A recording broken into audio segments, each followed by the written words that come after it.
Hello family, welcome back to my channel. It's your girl Gloria. You see, I was just thinking, I can't believe it's been a year since I started working in the UK. It's been 1 year. And when I remember the day I came, I remember my journey, I remember everything. I'm not just preparing, I'm on my way for my night shift. And I just want to encourage someone today. Either you're in the UK already and you're in a phase of your life where you think you want to give up, or you're not yet in the UK and you want to give up your aspiration of coming to the UK, or any phase in your life that you think you cannot do it. Let me tell you, you can do it. As a lot of you may know, you've seen my struggle for my exams, for my English exam, coming to the UK, all the process. I remember the day I came into this country, it was just like a joke. I'll even give you a gist. Just drive with me to work.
Can you believe it's already past 7 in the night and the weather is still this bright? Look at it. Let me give you a quick gist of my transition from the UAE, how I felt my first week, the things I experienced, and where I am today after 1 year. I remember getting on the plane, but I wasn't so happy, I wasn't so excited, I wasn't so anxious of, oh, I'm going abroad, I'm leaving, because I was already in the UAE, I'm going to another country, I'm going to the UK. I was kind of not sure of how I felt. I got onto the plane, and before you know it, 8 hours from Dubai, I was in Heathrow Airport in London. I connected to the Wi-Fi in the airport. Remember to connect to the Wi-Fi if you're coming from your country. The Wi-Fi is free. I connected to the Wi-Fi in the airport, and I messaged my agents. Normally you will see people holding your names to welcome you from your agent, either from your work employer or from your agent. People will be holding your name with a ply card with your name on it and asking for you to come with them. I was looking, I couldn't find anyone, and I had to message my agent, who said, no, Gloria, you can't be here. I said, I'm here already. He said, okay, 1 minute, please. Message my employer. My employer was like, oh dear. They had booked me on a plane that wasn't meant for me, because they said it was supposed to be a group arrival. We were supposed to be 4 from Philippines and me from Dubai. So they put us, we left our places together at the same time, but we can't arrive here because coming from the Philippines to the UK is about 11 to 13 hours, and I had just 8 hours to fly. So I was on the plane too early before they came. So I was here before them, and there was no arrangement for us or for my taxi that would take me to the hotel wherever I was going. I was supposed to go to the head office. So I messaged them like, okay, hold on. They had to arrange a taxi. To cut the long story short, I got a taxi who now started another drive of about 3 good hours. We drove to Worcester, that's in England. Going to the car park, I'm like, it's so cold. I'm coming from a place where the temperature can be as high as 50 degrees. Trust me. I'm like, why is it so cold? Did they put on AC in the car park? Okay. I got into the car and we're going. It was fun. I was the only one at the back, enjoying myself, feeling myself. Then we got to the hotel. When I came out, I'm like, no, we're supposed to drive to where I was supposed to take my BRP, my resident permit card.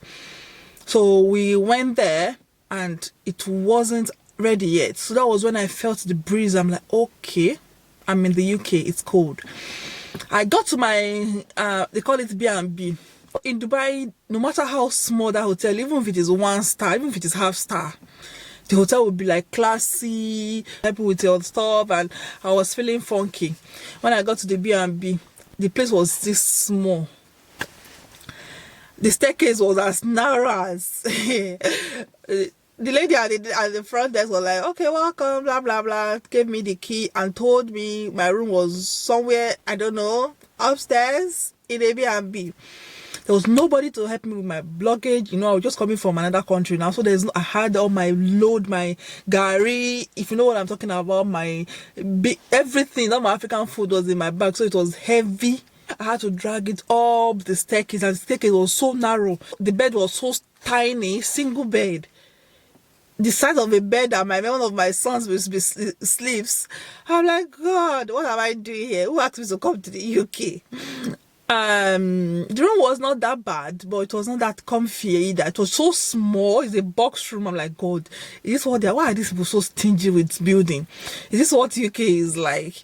Okay, time for menu came. Written on the list, I don't understand what it is. I had to Google.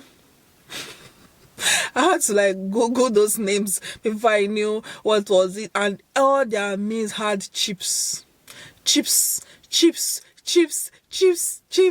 I don't know what to call it in your country. Some people call it French fries. I know it to be chips, French fries. It was in every meal. Steak and chips. These and chips. These and potato. There's potato in one form or the other in all the meals.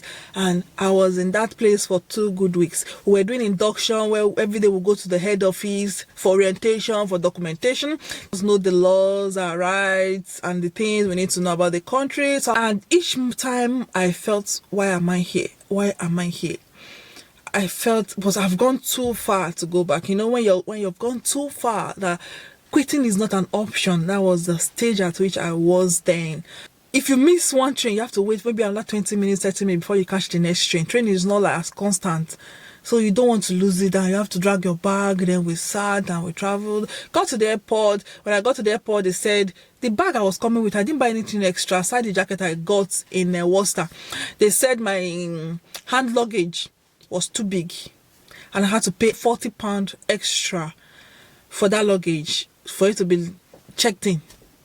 I was disorganized. Got to the airport. I flew. It was just not too long a flight. Employer arranged for me to be picked up at the airport.